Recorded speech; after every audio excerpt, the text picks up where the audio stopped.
Hi friends, good morning. నా పేరు కుప్పాల రామస్వామి. నా సొంతూరు సిరగారపల్లి. నేనున్నది ముదుగుబ్బలో. ఈ నెల 28వ తారీఖున అహోబిల ఓబిలేశ్వర స్వామి కళ్యాణం జరుగును. కావున ముదుగుబ్బ టు అహోబిలం మహాపాదయాత్రగా బయలుదేరినాం. అనగా కాలినడకతో బయలుదేరినాం. ముదుగుబ్బ టు అహోబిలం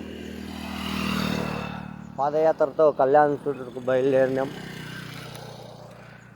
28వ తారీఖున పొద్దున్నే 11 కల్లా అక్కడికి చేరుకుంటాము. నైట్ కళ్యాణం. ఈ వీడియో చూసిన ప్రతి ఒక్కరూ మా పాదయాత్ర సద్వినియోగం కావాలని ఆ పరమేశ్వరుని, ఆ అహోబిల ఓబిలేశ్వరుని కోరుకోవాలని అనుకుంటున్నాం. జై శ్రీరామ్, జై శ్రీరామ్, జై శ్రీరామ్.